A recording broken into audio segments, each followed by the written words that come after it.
everybody. I'm Katie. I'm Becky, and this is Live, Laugh, Lorcana. Go with your anecdote. Oh, I can't do anecdotes anymore because we said we weren't going to be self-deprecating, and all my anecdotes are self-deprecating. So, how are you doing? I'm doing good. I went to League. Yeah, so did I. No, you didn't. Why did you lie to our audience? They know. I did last week, girl. Oh, yeah. Do you have any stories from League? League was fun. I played games and I lost all of them. I played against a very competitive player, someone who perhaps I was rather intimidated by. And how much should I say? Do you think he's going to watch this? No, I don't. Okay. So he's like very good. Katie can attest to this. And he has been intimidating me for a while because I'm not very good. And I knew he would beat me. And you know what, guys? He did. Um, but it was very nice. He was very nice about beating me. He's very interested in Katie as a person. He really is impressed by Katie, not me. But anyway, Why do you say that? I don't know. He's always asking me about you. He only ever wants to talk about you. He always asks me about you, and he also always asks me about Josh. I think he's just like, Thoughtful. he's a thoughtful person. Oh, I was just like, all he cares about is Katie. But no, he's fine. He cares about me as well. And Katie's husband. So anyway, I asked him for help on my deck. I just straight up did.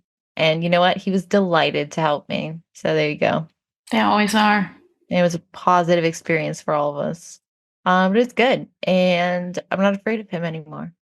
I'm not afraid anymore. Home Alone. Do you remember when he goes down the basement? Yeah, I got you. Okay, go ahead.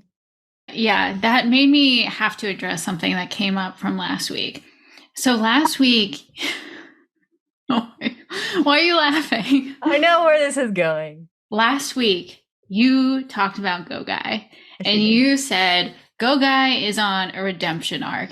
He still barked at me to go, but like it didn't bother me at all. We had such a great time, all of these things. And everybody in our Discord was like, "Oh, so glad to hear Go Guy's like changing and for the better and all this stuff." And I'm like, guys, Go Guy didn't change. Like Becky changed. Because as a competitive slanted experienced player, I can tell you that Go Guy was never doing anything wrong. That's what people in the Discord love the people of the Discord, had villainized Go Guy a little bit based on your description of him. Yeah. And it was a little unfair because I think if a lot of these people had played him like me, they wouldn't have thought anything of it.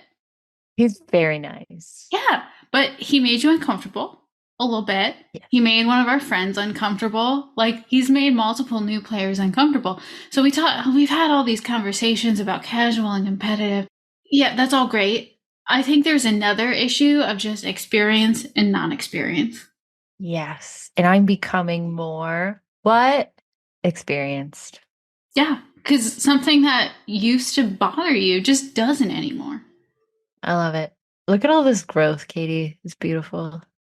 So I think that's just something to keep in mind because we've had all this conversation about casual and competitive and being open to new players and blah, blah, blah. A lot of the people engaging in this conversation are so ingrained in TCG culture that you might not see these interactions that put off new players. You genuinely might not see them. You genuinely might be doing them. You might not. It was inside the house the whole time. Beautiful.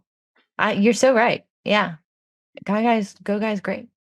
But I'm proud of you because I'm like, Becky grew. She grew TCG confidence. She's getting used to being here. I grew. Do you have anything to add about League? I just talk so much. Do you have a story you can tell? I thought of an anecdote. Okay, go. Okay, so this morning, Lando, my toddler, kept asking for red. And I was like, I don't know what that is. And I'm like showing him red things, his different toys and stuff. And he just keeps telling me red, red. And finally, I found out he was asking for pretzels that come in a red bag. That's an anecdote. That is good. I'm impressed he knew his colors that well, and good job, Lando. He knows his colors. Mhm. Okay. He can't say pretzels, though, apparently. I played a young girl at League. Have you played her before? No, I've always wanted to. She's so cute and nice.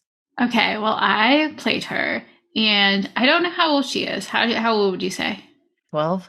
Yeah, I would have guessed 12, but then she mentioned having a babysitter on Saturday, so maybe she's even younger than that. She has a younger sister. You can't leave like a 12-year-old and a younger kid alone.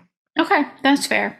But I played her and it was the best. She is so like nice and fun and enjoying the game and also really, really good at the game because she was on Amethyst Amber, which is like an aggro deck, which aggro decks are easier to play, but like she really knew how to play it. Like she was using her Madam Mims and like her Arthur to like bounce her cards so I couldn't attack them. And like she was playing very well. We played 3 games, even though it's best of one. Like every time we finished a game, she's like, "Do you want to go again?" Yeah, I do. So I won the first game. She won the second game. So it was like the third game. It came down to like we were getting to the end of this like very like back and forth exciting match. And she's like looking at the board. She's like, I think you have it. I think it's your game." And like it's going to her turn. I'm like, I don't know. If you top deck a goat, you can still win. And she just like picks up the top card of her deck, looks at it, laughs, and like puts it on the table, and it's a goat. And we're like, oh, and like laughing and just having a great time. And it just filled me with joy to see like a young girl like having so much fun and also be so good at the game. Oh, I'm so jealous. I've always wanted to play her. She has a cat. That didn't come up, but I'll ask about the cat next You time. rarely talk about cats, TBH. I'm more of a dog person. I know, but I'm just saying you don't bring up cats. So why would she tell you? But her whole family's a delight. I like playing her mom as well. I don't think I've ever played her dad. Yeah, her dad came over and watched one of our games and gave her feedback afterwards. What is Um, it with these TCG dads? Stop it. it was nicer. The tone, it was like a nicer tone than Other TCG dads. What possibly. did he say specifically? Is he like, oh, you really should have blank? Or was he like, great job, girl? He's like, you could have survived another turn if you did this. We're not here to survive, TCG dad. We are here to thrive. Interesting. You should have. Okay. Four Horsemen, our TCG plays, had a 1K, and Katie didn't go, and she really should have. That's all. Yeah, I should have because it was all guys in the top 8, all adult white males. You've beaten some of those adult white males before, so I really feel like you had this. Yeah, I think I would have, but I just didn't feel ready because I haven't had that much time to play, and when I do have time to play, I'm playing with rares or under right now. Glimmer Gauntlet. Woo woo. Becky, why don't you tell us the story of how we got to reveal 2 cards for Into the Inklands? Okay, so last week we got a message from beautiful, precious Rochelle, and she was like, "Would you guys be interested in a spoiler?" And we're like, "Ah!" But to her, we were like, "Oh yes, that sounds interesting. Tell us more." And so she gave us spoilers, and immediately we're like, "Ah!" So These facial expressions are not doing well on a podcast. I'm making. Do you not hear the sound? Oh no, there's no sound coming through. You have to say that Oh. again. I'll just make a loud sound and you could put it into both those places, okay? Okay. Ah! Well, I was like, Katie, call me. And Katie's like, I'm so busy. I have a job. I'm like, Katie, call me. We have to talk about this. And she's like, I have to do a Tuesday pre-check. I was like, no, we have to talk about this. So she finally calls me and we're like, we have to get out a teaser tonight. So I went over to her house. We filmed a teaser with her husband, Josh, and it was beautiful. And then we went back home and I edited my first video for the first time and I did like a decent job at it. We released the teaser and everybody was spooped, gagged, stooped. They were so excited. And then Teaser trailer in the show notes. oh yeah, the teaser trailer is in the show notes if you want to watch it and ignore the black bar on the side. I didn't realize that when I cropped the video. Ignore it. And then we had to talk about the beautiful cards that we got and we recorded that and that was also great. And we submitted that and then we put it on YouTube, but it was supposed to launch at 3 and we didn't realize that it would play 5 minutes of elevator music before it launched. But I didn't care Everyone's very nice about it, but Katie's like, oh geez. Spot on me impression. But we did it and it was beautiful and we were honored and blessed and highly favored. Katie? Yeah, I that was so awesome. Like when you're creating content for a game, like honestly, you just sit and you hope and you hope and you dream about getting to do a reveal and it's amazing. And like so many people put that into the universe and are like, "Yes, I want to reveal a card for Lorcana." I would never. It was like the dream I was afraid to say out loud, but it's so cool that we got to do it. Yes. It was beautiful. But here's a story about that reveal that will give you some insight into what goes on in my brain and what a scary place it is. So we decide that we're going to film the reveals Thursday night. That's when we're going to do the recording. So Thursday morning, I wake up at 4 a.m. I'm way too excited to sleep. It's like reveals. I'm too excited. So I'm laying in bed and I think to myself, I don't know how to pronounce the name of the rock titan. Lythos. I don't know how to pronounce it. I think it's Lythos, but I should get up and check. So I get out of bed at 4 a.m. and I get on the internet and I start combing through footage.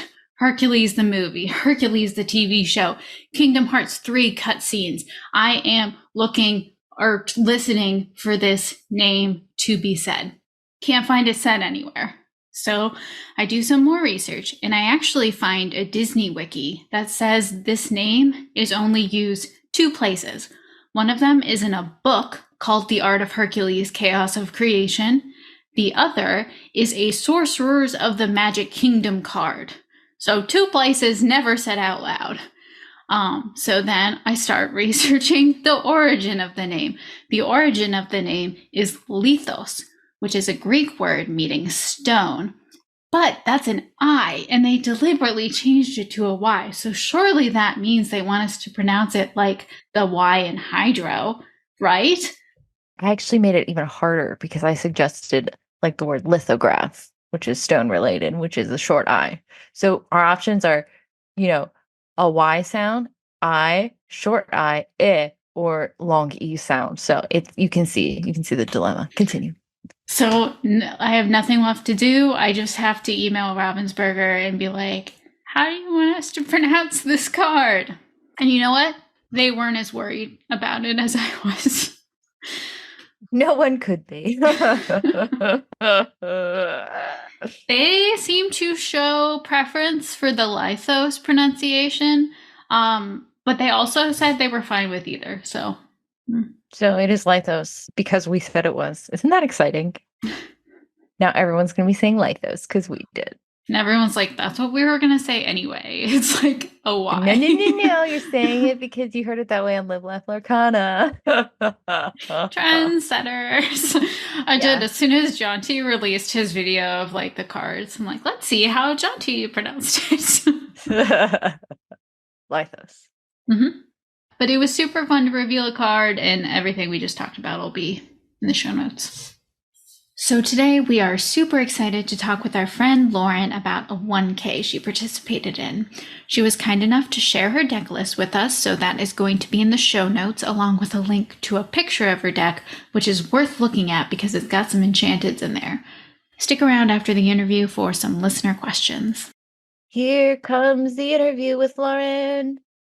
So today we are joined with Lauren, who is a friend of the show and Lorcana fanatic. She recently competed in a 1K, and so we're happy to have her, and we're going to talk about all kinds of stuff Lorcana related. Welcome to the show, Lauren.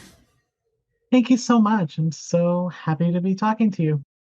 Becky and I had been texting about inviting you on the show, but then before I could actually invite you on the show, our Discord demanded we invite you on the show. So here by popular demand.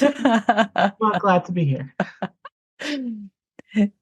So usually for our first question, we just ask, like, what's your background with Disney? What's your background in TCGs? And how did you get into Lorcana? Yeah, so for my background in Disney, I grew up in the 90s with the clamshell VHS tapes. Nice. Had all of those, and so I have a lot of nostalgia for the classic Disney films. My favorite at the time, and still my favorite non-Pixar Disney movie, even though it has its problems, is Dumbo. I just love Dumbo. Give me the Baby Mine song, Oh, and I'll be so happy. I cry every time I hear that Oh, song. 100%. Yeah, definitely. It's so impactful. Yeah. So good. But yeah, then in college, I got really into film. And that happened to be right at the peak of Pixar, like '07 Ratatouille, '08 Wall-E, '09 Up. And so that really, while I was getting into all of these weird art house films, I was still being catered to by Disney with these really high-end Pixar films. Wall-E is in my top 10 favorite movies of all time. I'm kind of soured on some of the more recent stuff that Disney has put out, if I'm being honest. Like, much of what they put out the past 5 or so years hasn't really hit for me, but I still feel connected to the brand. Right.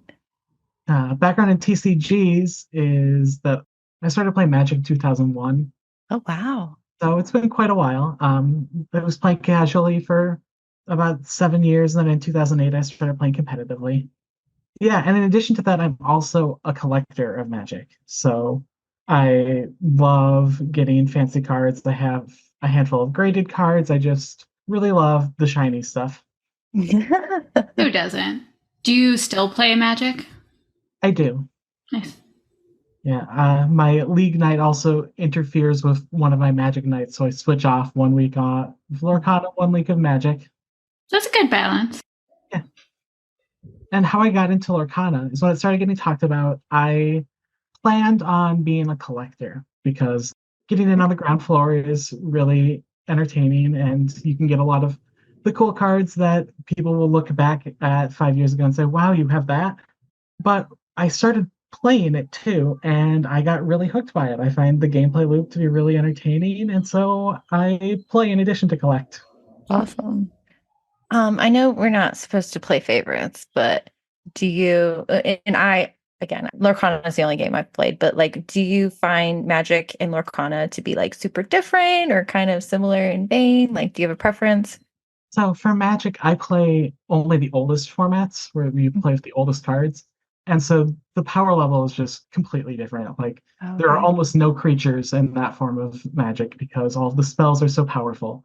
And so it's completely different than the deck that I won or that I top four the 1K with. I was playing 60 characters. Right. It's just a completely different way of playing the game. So Oh, cool. it would be hard to pick a favorite. They're just different. Totally get that. Very cool. I love it. So one of the reasons we wanted to talk to you now is because you just led us through quite an interesting journey in our Discord in this 1K that you participated in. Can you tell us about the 1K, like where it was, like how many people were there, stuff like that? Yeah, so the 1K was at Laughing Dragon, which is a store in Issaquah, Washington. It's about an hour, 15-minute bus ride for me, which is a little long, but I know the owner of the store and I like to support the store. And I just wanted to play in a Lorcana 1K because you don't get the chance that often. So I made the trek out there. The tournament had 50 people in it.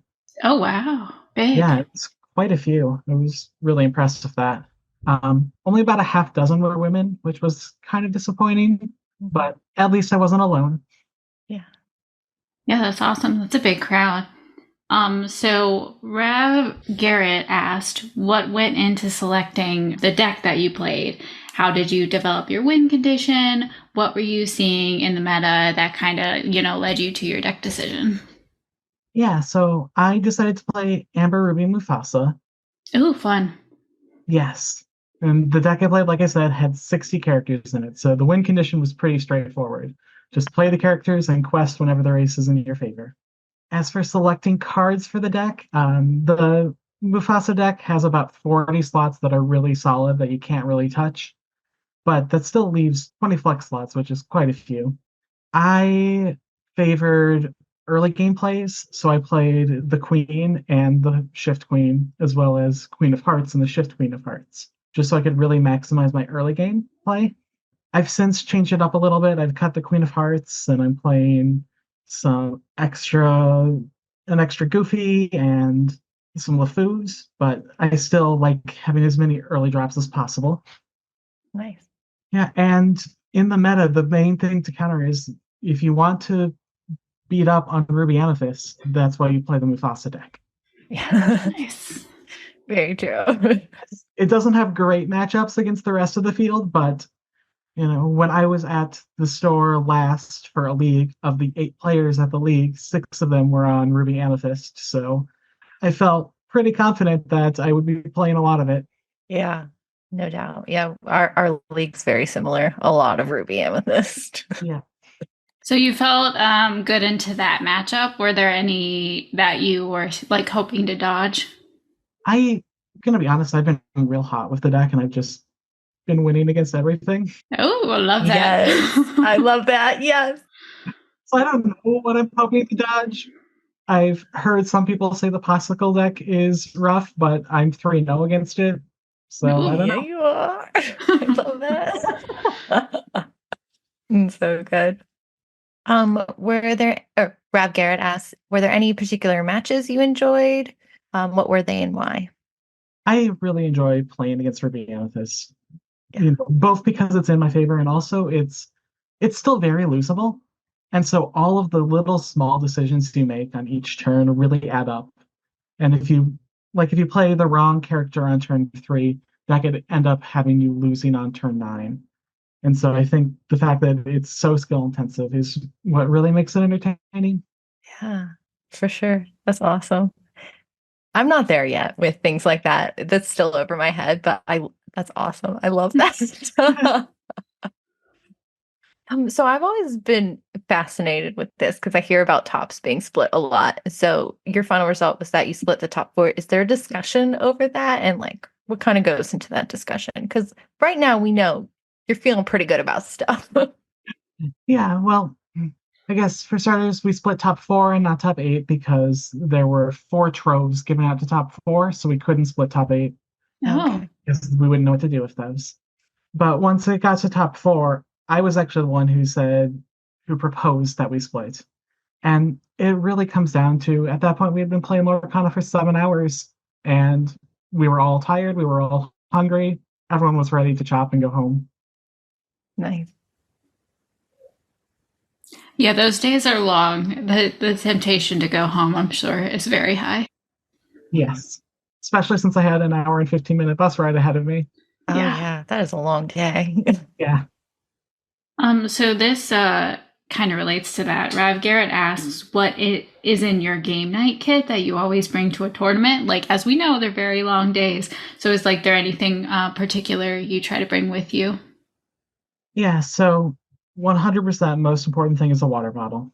It's absolutely essential that you bring something to drink because you don't want to be spending $4 on a tiny bottle of water at the store.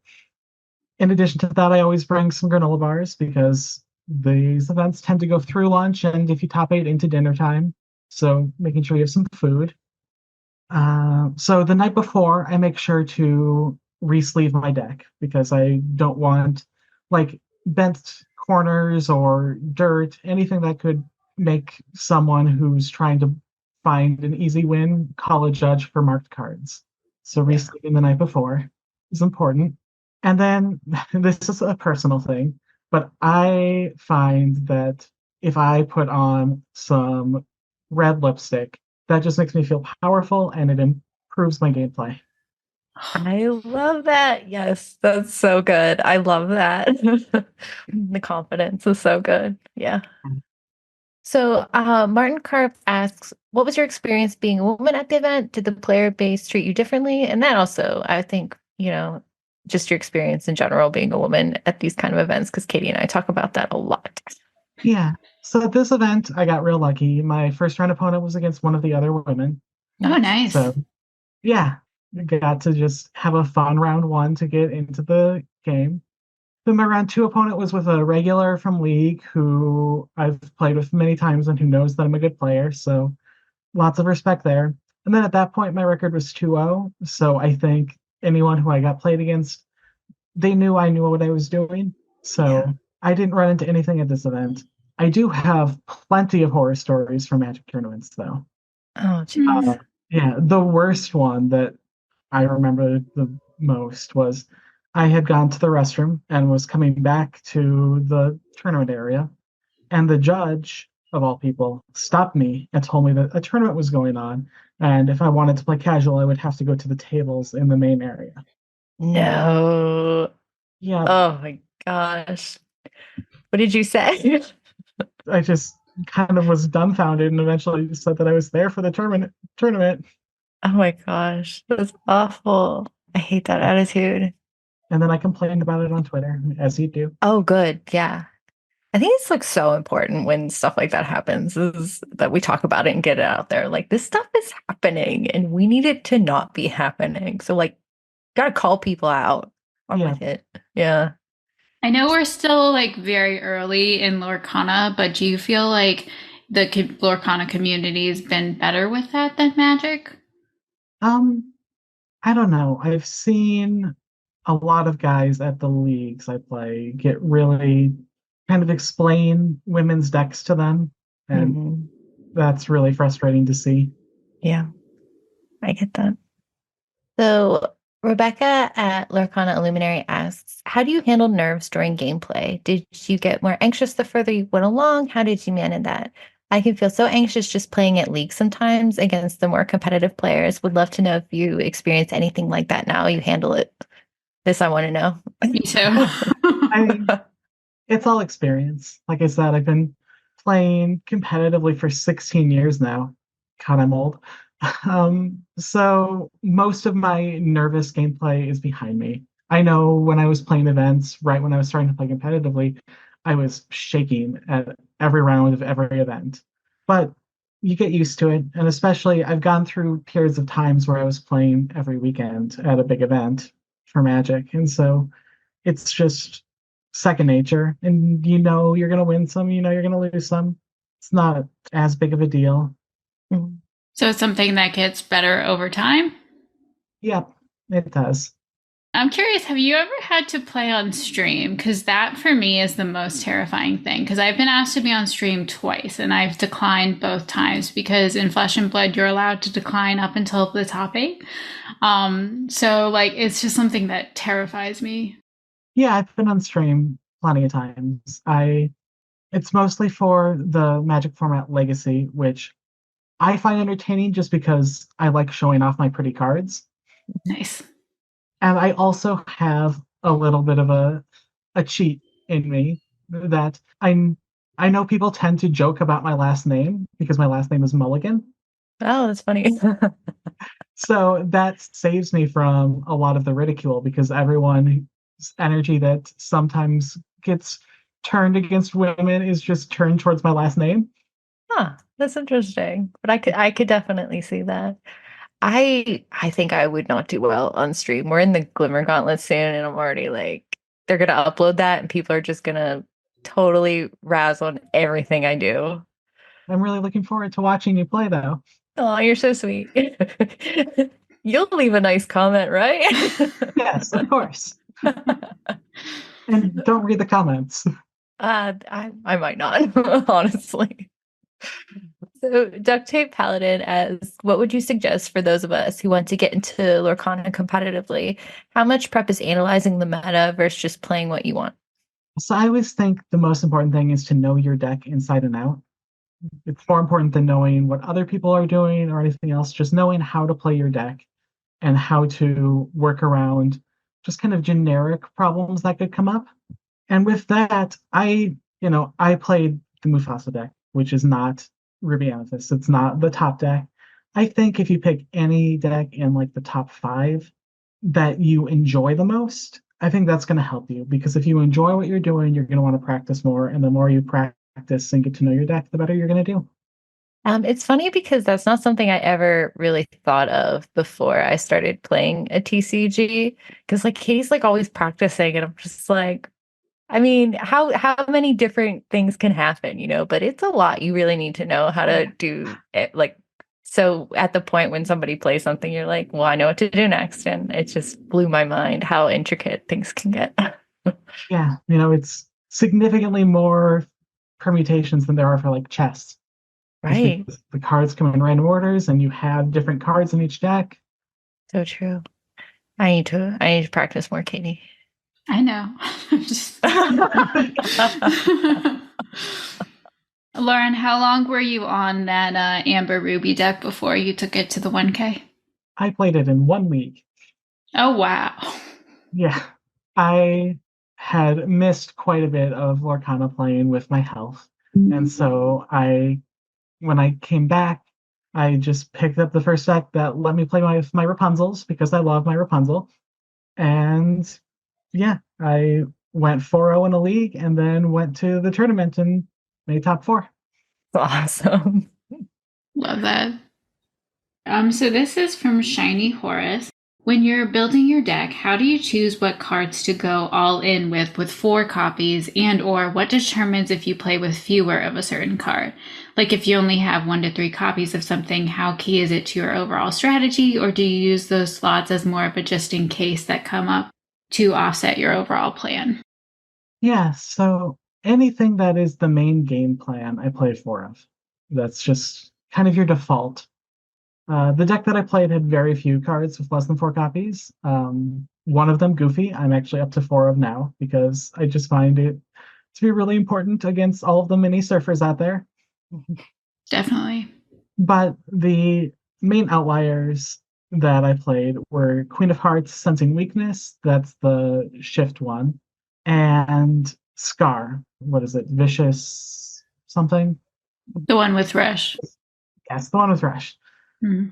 And so the Queen of Hearts I played 3 of because it was my worst 5-drop. The deck really wants 5 drops to play off of Dock on turn 4, but that was the worst one if I'm not shifting it. So I went one less, and I also really want to shift it if I'm playing it. So I wanted to make sure there were more of the lower cost ones than the higher cost one.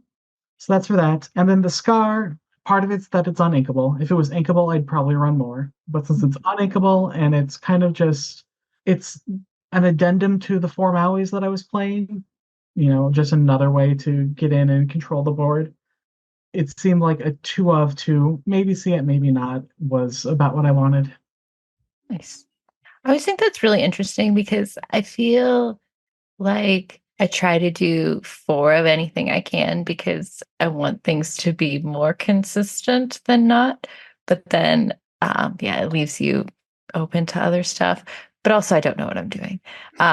It's, that's really cool. I see. Not to be like fangirling or anything, but like listening to you, like we don't have really guests who are super competitive or anything. So I'm like fascinated with this. I don't know. I just like I should Aw, listen to more thank competitive you. content. What am I doing? Well, I'm happy to be your competitive guest. I love it. This is great. So Jedi Geek Girl from iRebel Gaming says, what would you add to XK's events to make them more appealing to people like myself who are very resistant to attending these events, where you are asked to pay a large sum of money to enter, and unless you top, you walk away with nothing or very little? How do you make it worth it to people like us and get us to go? Because as it stands right now, I'll never play in one. It isn't worth my time or money, but I'm more than willing to go if that changes. So a big thing that Laughing Dragon did was they had 3 Disney 100 Lorcana gift sets that they gave out in the last round to just random people. So if you were Oh, 06, you could have won a Disney 100 gift set. wow. So yeah, that's a big thing stores could do if they want to get more people in. That way it's not all if you win or not. Mm-hmm. Outside of that, I think looking at rate of return is not the way that I like to look at these events. To me, I spent $30 and I got 7 hours of entertainment, which is a pretty good rate. True. I went and I played a fun game. I experienced new interactions with by playing with new players, and I knew a bunch of people there. So I had lots of people to talk to between rounds and, commiserate with them when they weren't doing so good and have cheer me on as I was doing great. It I think the camaraderie is a really big part. I'm a degenerate, so I would go to a tournament at this point if I knew no one was going. But when you're just getting started out, having a group to go to tournaments with is really helpful. For sure. Yeah, I've only been to one, but it was really nice having people there I knew because I'm awkward and nervous all the time. Oh, you don't seem awkward. Yeah. But no, a really good point about, how even if you're not getting anything physically out of it, just like the experience. I mean, how many places can you really go for $30 and have a good time for 7 hours? Not a lot. Yeah. Yeah. I love that. I've never heard anybody phrase it that way, but it makes total Yeah, sense. me neither. And now I'm like, why not? I actually love that outlook. I know. I don't know anything, as I will say once again. Is $30 kind of like typical for a 1K buy-in? That's what I see most of the time. Okay. I was just curious. Yeah. Makes sense. So Joe, our friend at Googly Glimmers, is playing with 12 enchanted cards. Explain yourself. Okay, I just want to say I love everything about you playing 12 enchanteds. I love it. That is the best thing I've ever seen. It makes me so happy. It's the most beautiful flex. Explain yourself. I love shiny cardboard. It's a problem. Yeah. And, in Magic, like I said, I play the old formats and I get the shiny cards for those formats. And there I end up shuffling decks that are worth, anywhere from ten to $60,000. So shuffling a Lorcana deck with 12 enchanteds doesn't phase me at all. I love that. Wow. And Becky was giving me a hard time for my $1,000 deck. I love it. I think it's great. So Ralph Garrett asks, what would Lauren want to see more of in local league play to help folks continue to learn and grow in their Disney Lorcana journeys? So I have an interesting view of league nights because the one that I play at is definitely geared towards competitive players, where it's a $10 entry and you play 4 rounds and you get prizes and store credit in addition to the promos and pins thing. With that in mind, I think if you have a big enough community, hosting 2 events on League Night, one casual geared and one competitive geared, could be a really good way to, foster the community by bringing in lots of different people. And also, slowly trying to convert some of those casual people into competitive people. Because if they see the competitive side and they see that, there are prizes there that are worth store credit in addition to the promos and pins, maybe they want to try to convert. Nice. That's something you've said before, Katie. That's my dream because I love competitive and I love casual, but I'm not actually very good at switching back and forth. I'd rather like go in and be like, okay, it's tournament night. I'm bringing my meta deck. I'm doing the thing, or I'm bringing this complete silliness and having fun with my friends. I kind of like to be in one or the other camp. Yeah, I do like that the store I go to is just very much we're here for competitive players because that's what I am. And so I don't feel bad bringing my deck at all. But I could definitely see if there was a different. I went one week to a different shop, and there was like a lot of people with starter decks, and I was there with a fully built deck, and I just felt weird, so I didn't go back. Totally understandable. So then my reaction is to like bring like a bad deck and I'm like having fun. But then I get paired into like one of the competitive guys and then they're talking down to me. And I'm like, oh, I wish I had my meta deck with me. Yeah. That's why I think 2 events would be an interesting way to do it. I think so too. I would like to see that. So our final question, what are you most looking forward to with Into the Inklands?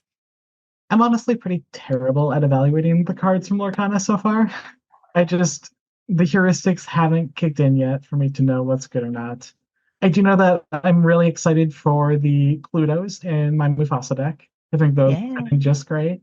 And I'm going to say with the locations, I'm worried that they're not going to be that great because Maui just counters all of them, or almost all of them. Yes. So maybe I'll be surprised, but so far I've not been that impressed by the locations. But give me those Plutos. Yeah. Love it. That's great. Yeah, I'm not sure about the locations yet. Well, I'm primarily an Amber Sapphire player, and like I haven't seen anything like that I would be even considering. Let me ask you a random question about your Mufasa deck, because that's kind of known a little bit as a roulette deck, because it's like, what's going to be on the top of your deck when Mufasa is banished. So how did that pan out for you in the tournament? Did you have any really good ones? Oh no, my Mufasas were awful all tournament.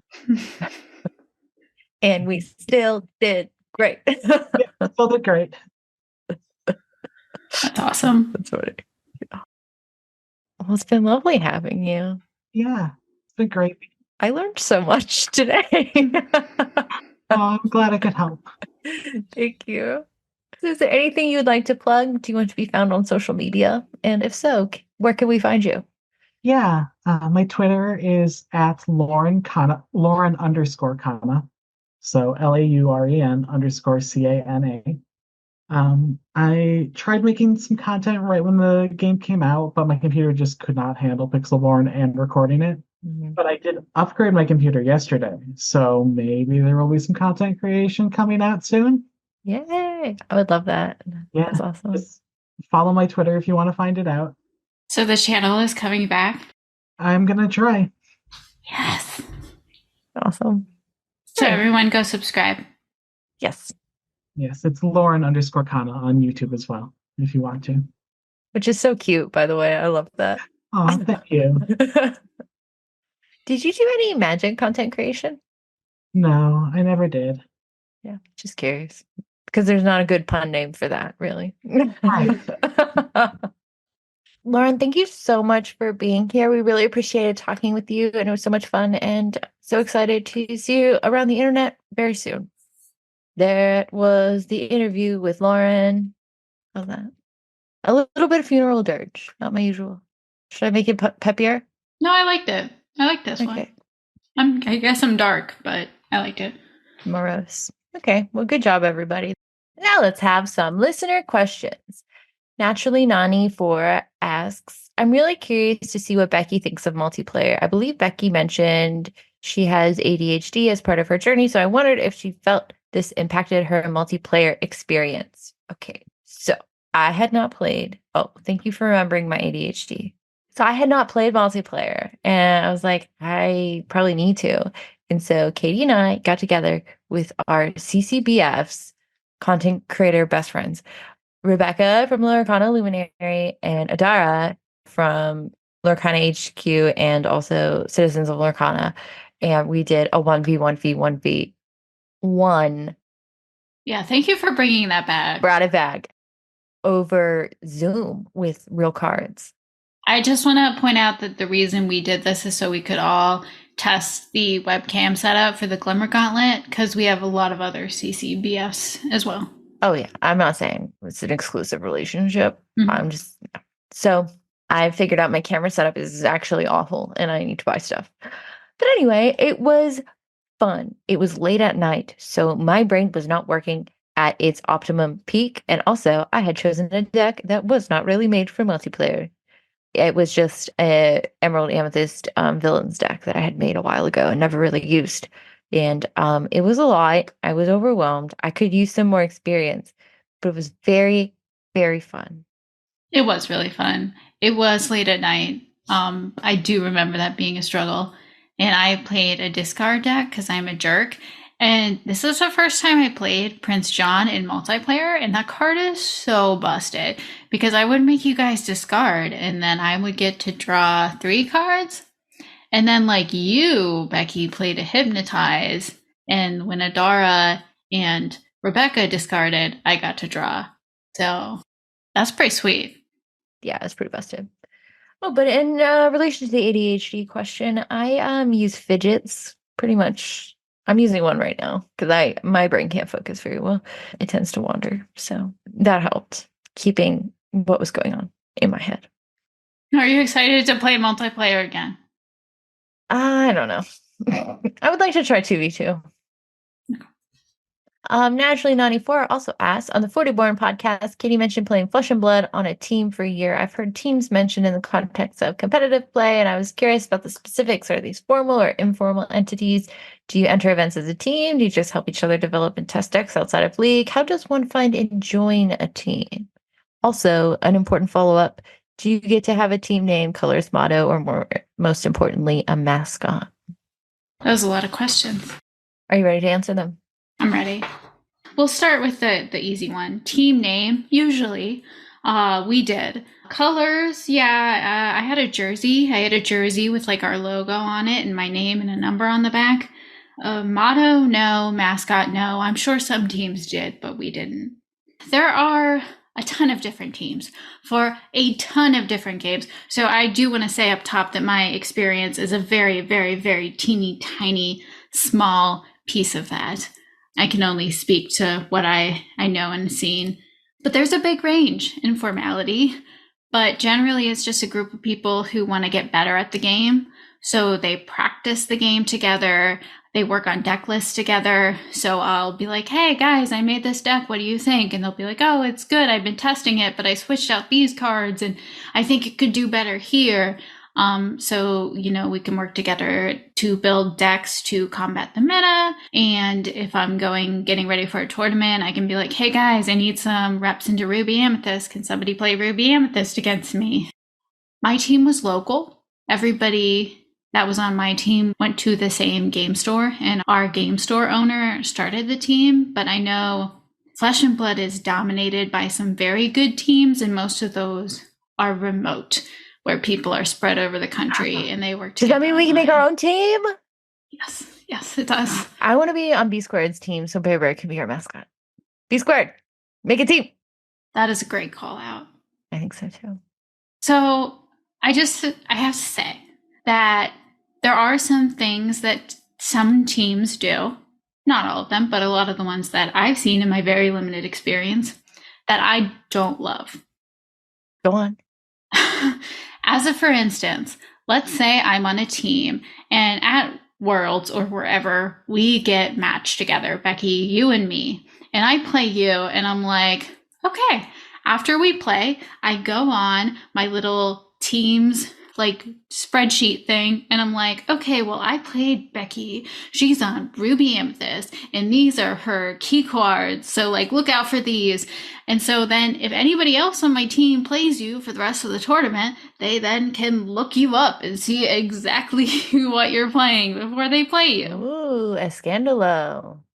So I personally am not super comfortable with that. I know it's totally legal and I know a lot of other people are fine with it. Trying to decide how deep I want to go into this. Do it. All I'm going to say is this. A few times on the podcast, I have alluded to a chain of events that caused me to quit Flesh and Blood forever and swear off competitive play. And that chain of events would not have happened if I was not on a team. So if you're thinking about joining a team, make really sure that the group of people that you're joining a team with have similar goals and values to you. Make sure you're aligned on stuff before you enter that, because some teams are wrought with drama. Beautiful. Is that too much? No, I loved it. That was important, and I'm glad you said it. And because of that experience, I would probably never join a team again unless somebody out there is planning on starting a all-women competitive Lorcana team, in which case, please call me immediately. That would be great. I would like to be on a Lorcana team that is the Savannah Bananas of MLB. I don't know. You know where the Savannah Bananas are? No. Oh, they're like a baseball team, but they're fun. They dance and do silly stuff, and it's just a fun time. I'll send you some reels. Okay. Please do. Next question. Barton Carp asks, me personally, Becky, how is your competitive journey going? Well, it's not. Next question. Jack. That's all you got? I don't know. It's not where I'm at right now. I don't care about being competitive. Although apparently I'm more comfortable around competitive people. Right now, any of my competitive energy is going towards the Glimmer Gauntlet, and all that competitive energy that I have towards the Glimmer Gauntlet is just coming out in frustration because I don't have any solutions to the problem of my deck. Are you having fun trying? No. Next question. Jedi Geek Girl asks, each of you are put in charge of bringing a new card type to the game. What card type would you bring and why? I literally don't know what this question means. You have to pick a different card type than your sister, and tokens don't count. I don't know what that means. I'm going to suggest Little Karibo. Oh, wait. He's a person. I think we should add dragons. Okay. Wait, there's already a Why dragon. don't you choose like an Exodia type win condition? I already did. Dwarves, baby. What's your answer? My answer is upgrades. I've been playing Star Wars Unlimited. Evolution. Oh, wait, we have that with Shift. Go ahead. We do.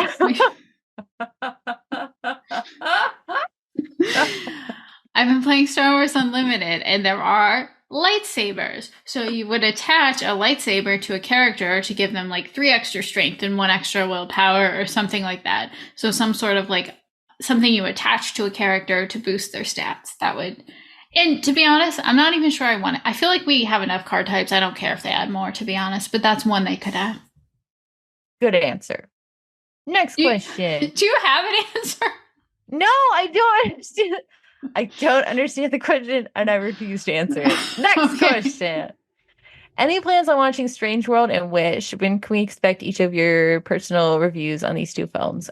So I didn't even know Strange World existed, and Wish I will watch it when it's on Disney Plus. It might already be at Disney Plus. I don't know, but soon.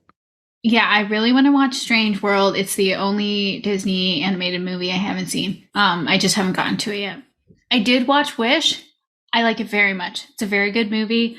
I like the story. I really like the music. The main character, Asha, is amazing. I like it very much.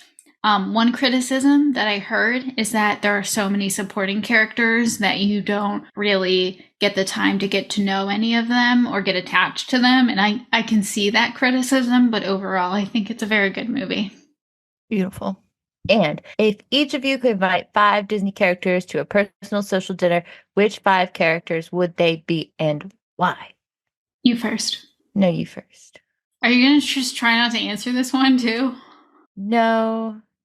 I'm going to stay on brand and go with our like kind of modern Disney female leads that has like, you know, goals and dreams and is hardworking and that sort of thing. So I'm going with Mulan, yes. Moana. Love it. Tiana. Cute. Raya. Excellent. Judy Hopps. Judy Hopps.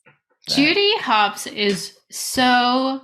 Oh, she is. She's just going to feel a little silly being the only rabbit at dinner. Yes, but she's such a badass because she's just like, everyone's telling her she can't be a cop because she's a bunny. And she's like, no. And she works so hard and she does the thing. And Judy Hopps is amazing. Oh, for sure. Love Judy Hopps. I have to change my answers. Why? They're all cute boys.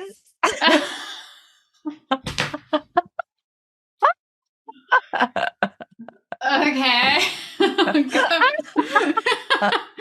that... I love how opposite we are at everything in life. Okay, Becky, go with your cute boys dinner party. Okay, well, first is going to be Milo Thatch. He's adorable. And then John Smith, because he's not because he's problematic, but because he's very handsome in that movie. And Prince Naveen for sure, because he's a delight. Great personality. He's the personality hire. And then also Robin Hood because he is very charming. And also Li Shang because he is very, very cool. And he will make a man out of me.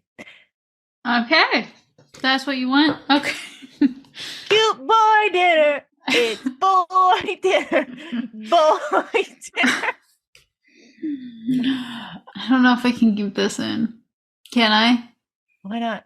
Let's talk about if this is appropriate to keep in and then keep in the conversation. Brandon talked about Helga Sinclair's butt on national television, so I think we're okay. He broke so many times while saying that. Yeah, he knew what he did. Next one. Really? That's what you're going with? That's what we feel Cute boy dinner. Why can't I have cute boy dinner? Do you want me to change it? I will. No, let's just talk this out. Like, is this appropriate? Okay. If 2 guys were doing a podcast and somebody was like, your dinner party, and the boy went doing cute girl dinner and listed off 5 Disney princesses, is that okay? I feel like they've probably already done that. I know there's definitely like waifu talk and stuff. There's a lot of waifu talk. I'm not offended by waifu talk, but I can understand why other people would be. I don't mind hearing it, but I definitely think it's uncomfortable if someone says it to you directly at an event. So I think it's worth having this conversation, because I know I have talked to women who've gone to play Lorcana and had an opponent who was telling them what princesses they thought were hot, like one-on-one. Like, that's weird. Do we agree that that's weird? Definitely weird. I think it's the one-on-one that makes it weird. Is that what makes it weird, or is it the in-person? What do we think? Because there's a line somewhere between the guy who's making the woman uncomfortable by telling her what princesses are hot. I think hot is different than cute, though, because my hot guy dinner would be completely different.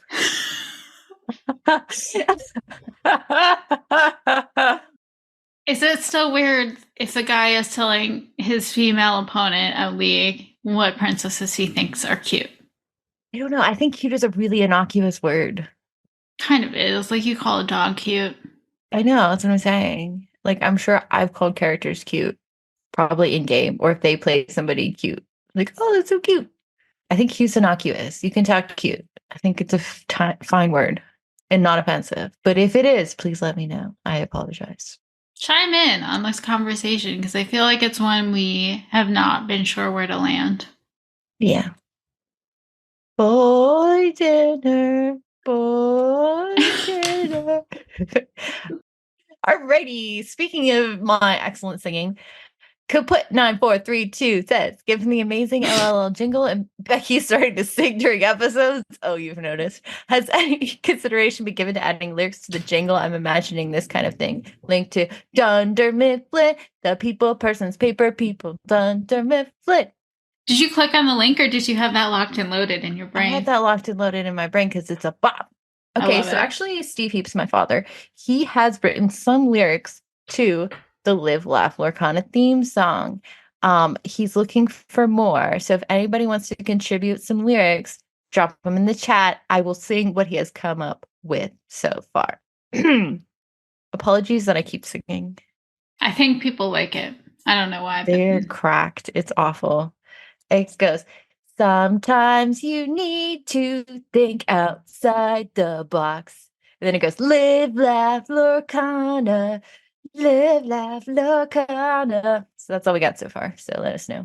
Yeah, our dad actually applied to get the song copyrighted, and he was trying. Apply. It is copyrighted. It's copyrighted. But before he applied, he's like, "Can you guys write lyrics so I only have to apply for the copyright one time?" But I didn't have anything. Who has the time to lyrics and music? Oh, do you remember that movie, Music and Lyrics? And it was Drew Barrymore and Hugh Grant. That movie was cute. No. Oh, okay. Anything else? Just a featured creator. Katie, please tell us about our featured creator. Our featured creator is the Lorcana Chronicles, which is a really fun podcast by MC Scarecrow and Mika. Both the hosts are competitive and knowledgeable about TCGs, and they're friends, so they have really good banter. One of the hosts, Mika, is really passionate about one of our favorite things, which is building theme decks, and she's been speculating on a monocolor deck format for a very long time. Overall, it's just a really fun podcast to listen to. And they post short videos on TikTok as well. Be sure to check out Lorcana Chronicles on Spotify and TikTok. That was quite the episode. Good luck editing, Katie. I'll need it. Well, that was our show. Thanks for listening to us. Hope you enjoyed it. Tell us if I'm offensive. Be sure to check us out on Twitter and Instagram. Check us out on YouTube for this, but on YouTube. Be sure to watch our teaser and our card reveals if you haven't yet. Subscribe wherever you get your podcasts. And we have a Discord, and it is popping off. All the cool kids are in it. Why aren't you? And until next time, remember to live, laugh, and lore.